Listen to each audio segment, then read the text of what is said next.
Morning, afternoon, evening. Welcome to MBS Connect, a daily walk through Proverbs.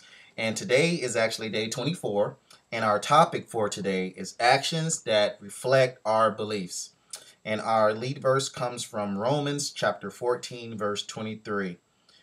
If the way you live isn't consistent with what you believe, then it's wrong. So, if the way you live isn't consistent in what you believe, then it's wrong.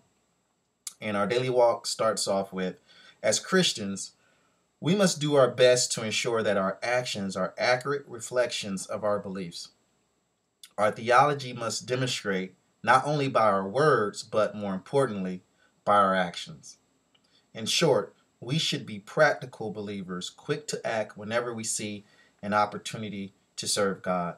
And to be honest, this is actually an area where I'm trying to better myself, is not just relying on the knowledge that I have about God, or the experience that I've gained from just witnessing others and reading the Word, but actually putting action to my beliefs. Actually, when I see someone in need, or when I know that I can be helping in some type of way, taking the extra effort to reach out, because that's what it's all about. It's not just about all the stuff that you have in your mind that and if you're not putting it to use, it's wrong. It's not what that knowledge is intended to do.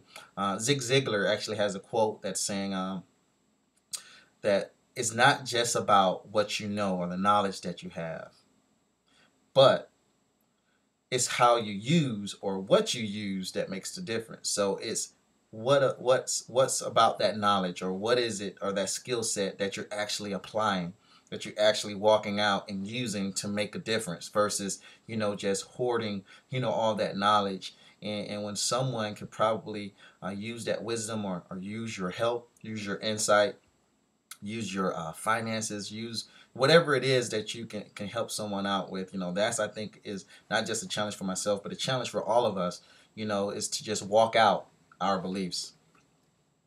Are you the kind of practical Christian who is willing to dig in and do what it needs to be done when it needs to be done? If so, congratulations. God acknowledges your services and blesses it. But if you find yourself more interested in the fine points of theology or just knowledge than in the needs of your neighbors, it's time to rearrange your priorities. God needs believers who are willing to roll up their sleeves and go to work for Him.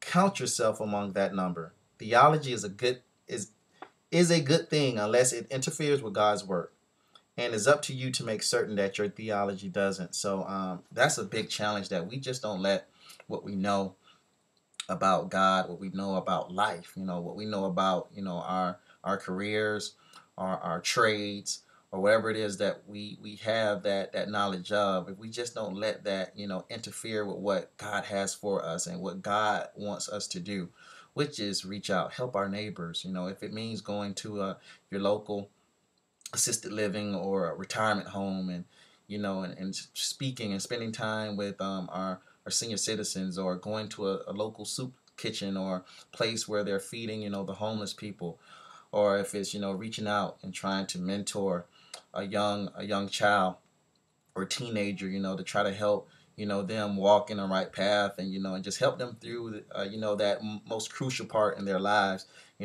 just walking it out, trying our best to not just have our beliefs, but actually make it reflect in the actions that we do. And our quote comes from Charles Kingsley, who says, "Do noble things, do not dream them all day long." So I really like that. Instead of just dreaming about noble things all day long, and you have these great ideas of how you can help folks, just do it. Just go out there and do it. Not saying that you have to jump, you know, all in with it. Try small steps so you can kind of work your way into it, and then once it becomes a habit, you can then know how much more you can take on, that you can truly be able to impact other people's lives. And our daily walk through Proverbs, word for the wise, comes from Proverbs chapter 23, verse 13. And it says, "Don't withhold correction from a youth," or don't withhold discipline from your youth. And sometimes we just take, when we talk about not withholding correction or discipline from our youth, we think right to the rod. We think right to, that physical discipline, which not to say that, we don't need to do that. Sometimes that is warranted.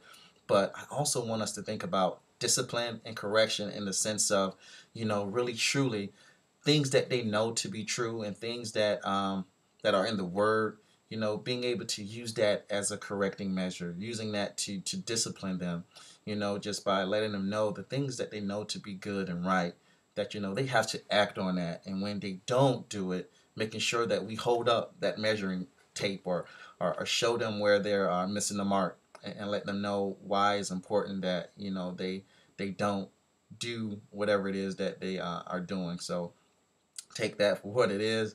Um, Hopefully, guys are getting some great insight here. And until I see you guys tomorrow, blessings and peace.